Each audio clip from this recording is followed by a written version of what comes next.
मज़े से आपने अपनी ईद गुजारी होगी और बहुत इन्जॉय किया होगा। और इससे पहले मैंने अपनी वीडियो रमज़ान के स्टार्ट में बनाई थी और अब मैं रमज़ान के बाद बना रही हूँ क्योंकि बीच में कुछ मसरूफ़ियत थी जिसकी वजह से मैं नहीं बना सकी थी और मैं कोई वीडियो अपलोड भी नहीं कर सकी थी। तो उम्मीद है आप सब खैरियत से होंगे। अपने साथ साथ मुझे भी दुआओं में याद रखिएगा। आज मुझसे बहुत से लोगों ने फ़रमाइश की थी, तो उनकी फ़रमाइश पर मैं वीडियो जो बना रही हूँ वो उसमें मैं बनाने लगी हूँ पंजीरी। पंजीरी भी इस तरह की कि जिसमें सारे लाइक उसकी जो ख़ासियत है, जो उसकी बॉडी रिक्वायरमेंट है वो भी पूरी हो जाए। और दूसरा इसलिए वैसी बना रही हूँ मैं जो कि ज़्यादा टू मच मोटापा भी ना करे और ये ना हो कि बाद में आप अपनी वीकनेसेस को ओवरकम करते हुए अपना वेट काफ़ी गेन कर लें। तो इसको मद्देनज़र रखते हुए मैंने एक अपने तरीके से पंजीरी बना रही हूँ, तो मैंने सोचा कि आप सबके साथ शेयर किए जाए। तो चलिए शुरू करते हैं। सबसे पहले मैं आपको इंग्रेडिएंट्स बता देती हूँ कि मैंने क्या क्या लिया है। सबसे पहले मैंने लिया है देसी घी। ये मैंने देसी घी घर में ख़ुद बनाया है, ख़ुद निकाला था मैंने।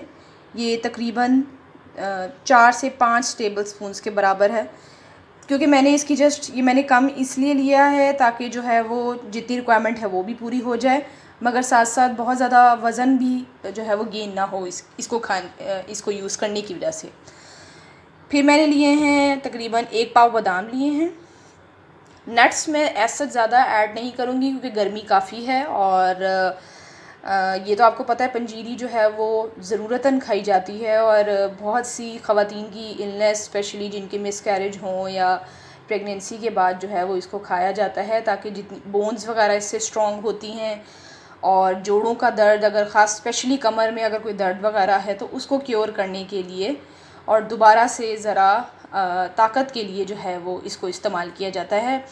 इसीलिए इसमें मुख्तलिफ़ किस्म की जड़ी बूटियाँ और ऐसी चीज़ें और नट्स वगैरह इसीलिए डाले जाते हैं।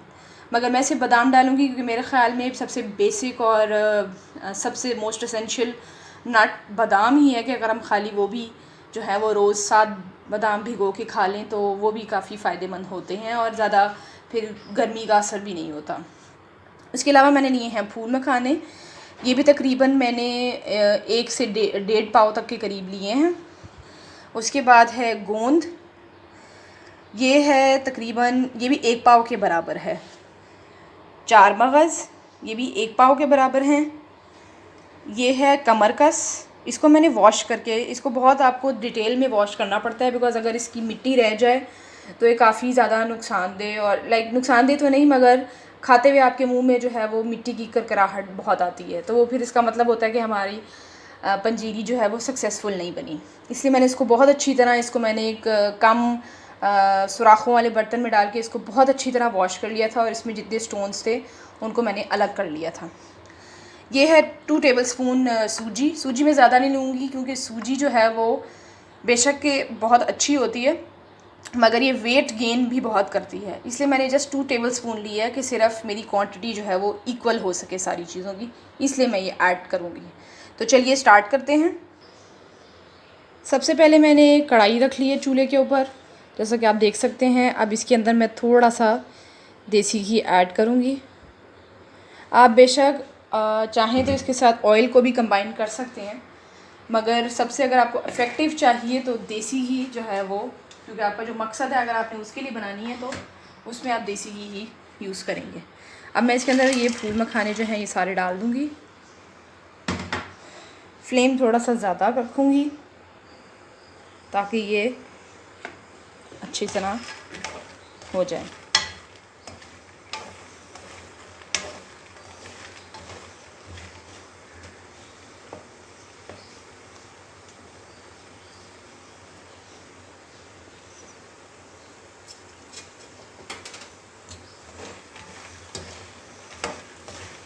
जैसे जैसे ये होते जाएंगे इनको आप अलग निकालते चले जाएंगे। अच्छी तरह इनको आपने फ्राई कर लेना है ताकि ये देसी घी में अच्छी तरह भुन जाएंगे। मुझे काफ़ी लोगों की फ़रमाइश आई थी और काफ़ी लोगों ने मुझे कहा था कि उनको ज़रूरत है कि वो किस तरीके से थोड़ी, क्योंकि वो लोग डाइट कॉन्शियस भी हैं और साथ वो चाह रहे थे कि एक बॉडी रिक्वायरमेंट जो आफ्टर मिसकैरेज या आफ्टर डिलीवरी ज़रूरी होती है हड्डियों के लिए, जोड़ों के लिए, कमर के दर्द के लिए, तो कोई ऐसी चीज़ बनाएं। इसके बाद मैंने बादाम ऐड कर दिए हैं और बादामों को अच्छी तरह, बादामों को भी देसी घी में, देसी घी आप देख रहे हैं कि मैंने कम ही डाला हुआ है कि बराए नाम, बस ताकि जो है वो हमारी रिक्वायरमेंट बस पूरी होती है।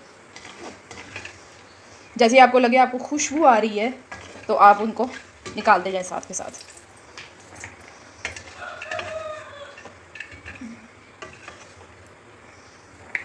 अब इसके बाद मैं इसमें डालने लगी हूँ थोड़ा सा ऑयल और डाल के, अब मैं इसके अंदर डालने लगी हूँ गोंद। गोंद जो है वो वंस आप डालेंगे तो ये फूलना शुरू हो जाएगी।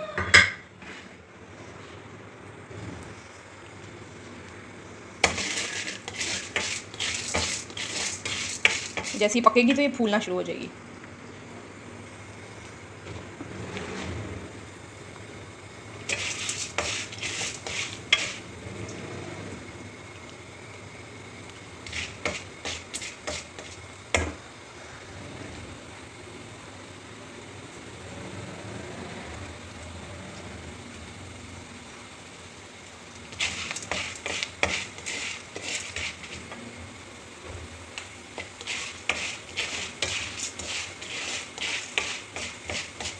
बेशक आप इसकी आग तेज़ कर दें ताकि जो है ये जल्दी जल्दी ये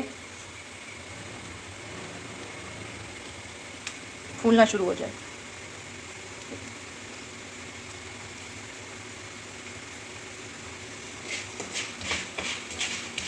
साथ साथ मिक्स करते रहें ताकि ये बैलेंस होके पकती रहे, कोई जो है वो बग़ैर फूले हुए रह ना जाए इसके अंदर।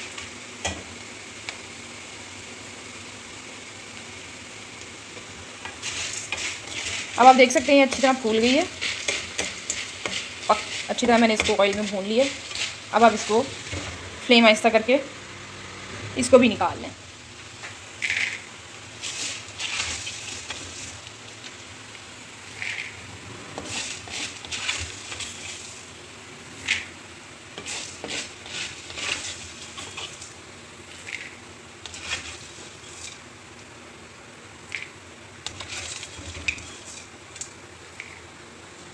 अब आप इसके अंदर 4 मगज़ डाल दें, इनको भी अच्छी तरह भून लें।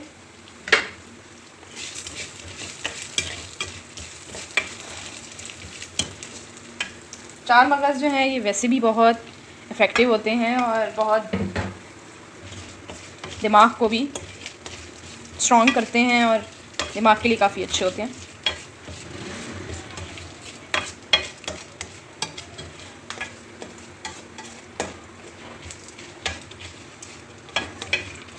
इनको भी आप अच्छी तरह फ्राई कर लें।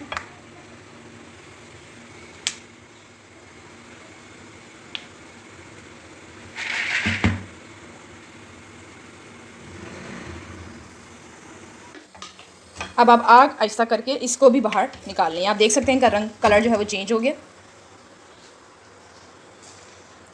इसको भी अच्छी तरह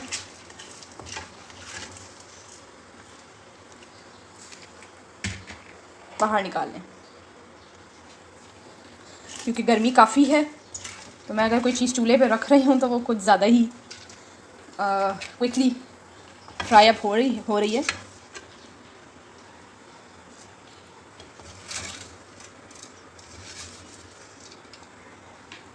सबसे एंड में मैं अब कमरकस डालूँगी। कमरकस को मैंने वॉश करके रखा हुआ था। अब बस आप इसको डाल के हल्की आग पे इसको रख सकते हैं।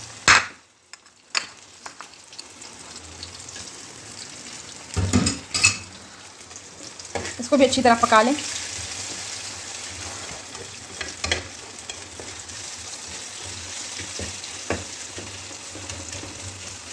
धोने की वजह से ये थोड़ी जुड़ गई है, अगर ये जब वॉश ना हुई भी हो तो इसके रेड कलर के, बहुत खूबसूरत कलर के इसके दाने होते हैं, काइंड ऑफ दाने से होते हैं और क्रिस्टल की तरह के। तो आफ्टर जब ये वॉश हो जाते हैं तो वॉश होने की वजह से ये पानी लगने की वजह से जुड़ गए हैं आपस में। तो इसके लिए आपको परेशान नहीं होना, you don't need to worry about it. वैसे तो मैंने इसको ड्राई किया था अच्छी तरह, बट क्योंकि इतनी ज़्यादा वॉश हुई थी उसकी वजह से ये जुड़ गई है।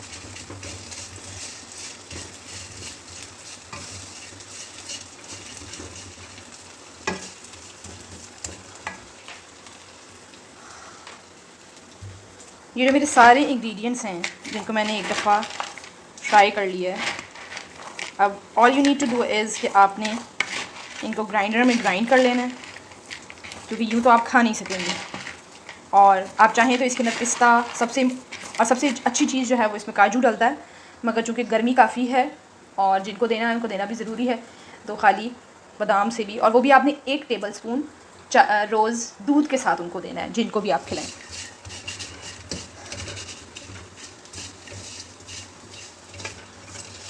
ये मैं ख़ुद भी बहुत खाती होती हूँ, बहुत इन अ सेंस कि लाइक रोज़ का 1 चम्मच लाजमी लेती हूँ। ये बहुत अच्छी चीज़ है, बहुत ज़्यादा, स्पेशली कमर के दर्द के लिए, हड्डियों के लिए ये बहुत इफ़ेक्टिव है।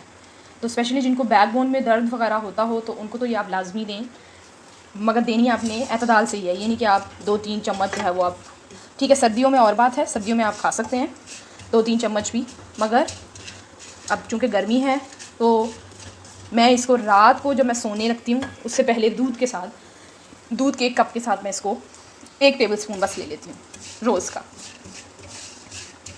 अब ये हमारी गोंद जो है ये भी अच्छी तरह पक गई है, थोड़ी रेडनेस इसकी आप देख सकते हैं कि और इंक्रीज़ हो गई है, थोड़ी मैरून कलर की हो गई है ये पकने की वजह से। तो अब आप इसको भी निकाल लें। इसके बाद एंड में नाज़रीन मैं सिर्फ जो मैंने 2 टेबल स्पून सूजी के रखे हुए थे, अब मैं इनको पकने के लिए रखूँगी। इसको भी आपने हल्का हल्का चम्मच चलाते रहना है और पकाते रहना है।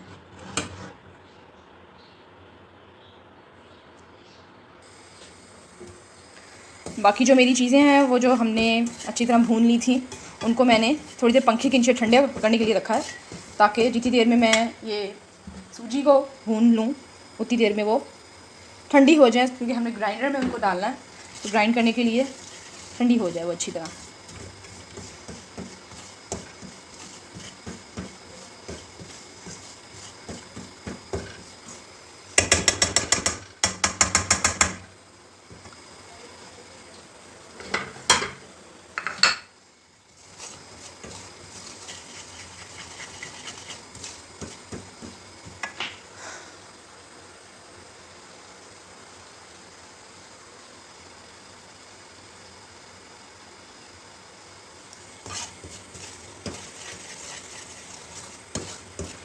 हल्का सा जब इसका कलर चेंज होगा तो तब मैं इसको भी निकाल लूँगी, सूजी को भी, और फिर उसके बाद हम जस्ट इन सब को ग्राइंड करेंगे। और ग्राइंड करने के बाद हमने आइसिंग शुगर रखी हुई है, आप नॉर्मल शुगर भी डाल सकते हैं, मगर आइसिंग शुगर का ये फ़ायदा होता है कि मीठा इक्वली डिवाइड हो जाता है और आपको खाने में जो है वो मुंह में जो है वो उसके ग्रैन्यूल्स नहीं आते, तो इसलिए आप आइसिंग शुगर भी उसमें डाल सकते हैं। तो मैंने आइसिंग शुगर रखी हुई है, एंड में जब मैं सबको ग्राइंड कर लूँगी तो मैं आइसिंग शुगर ऐड कर दूँगी। जी तो नाज़रीन ये अब आप देख सकते हैं, मैं इनको ये कुछ हद तक ठंडा हो गया, अब मैं इसको ग्राइंडर में ऐड कर रही हूँ ताकि ये ग्राइंड कर सकूँ मैं जल्दी से।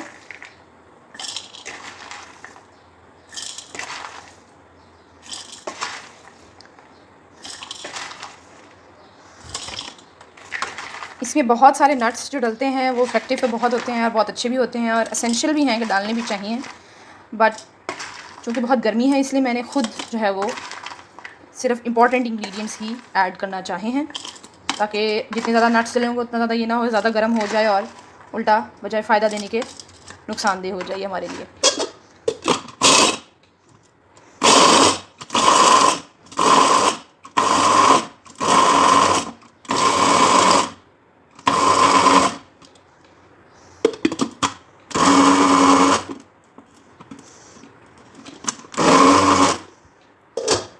ये आप देख सकते हैं बिल्कुल ग्राइंड हो गया और खुशबू भी बहुत अच्छी आ रही है इसकी।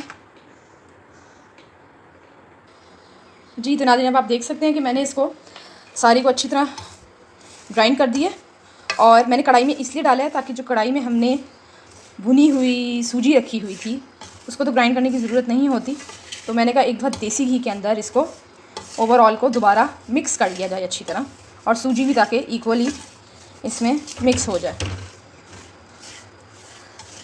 जब आप इसको ग्राइंड करेंगे इसमें बहुत अच्छी खुशबू आएगी, और अगर खुशबू आए तो देसी घी की भी और उसकी अपनी इंग्रेडिएंट्स की भी खुशबू आए तो समझ जाइएगा कि आपकी पनीर बहुत अच्छी तैयार हो गई है, क्योंकि एक आपको भूनते हुए भी देसी घी में इन चीज़ों की बहुत अच्छी स्मेल आएगी, बहुत अच्छी खुशबू आएगी।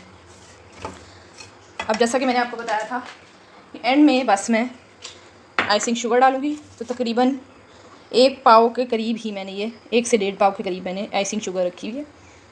ये अकॉर्डिंग टू आपको अगर मीठा बहुत पसंद हो और आप चाह रहे हो कि कुछ मीठा टेस्ट आना चाहिए ज़्यादा, तो आप और भी ज़्यादा बढ़ा सकते हैं, मगर मैंने तकरीबन 1 से 1.5 पाव ही लिया है और नहीं ज़्यादा डाली। अब आप इसको बस अच्छी तरह मिक्स कर लें तो आपकी पंजीरी रेडी है बिल्कुल।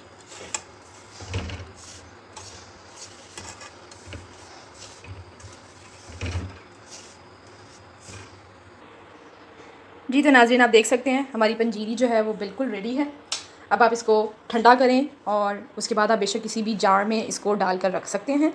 और मैंने तो लास्ट टाइम जब बनाई थी तो मैंने ऑलमोस्ट 1 साल से ज़्यादा उसको इस्तेमाल किया था। बस ये है कि जब ठंडा हो जाए तो इसको बना के आप फ्रिज में स्टोर कर लें किसी भी जार में बंद करके, तो उससे ये है कि ये लॉन्ग टर्म आराम से इजीली चल जाती है। तो बस आपने खाना 1 टेबल स्पून ही है इसको,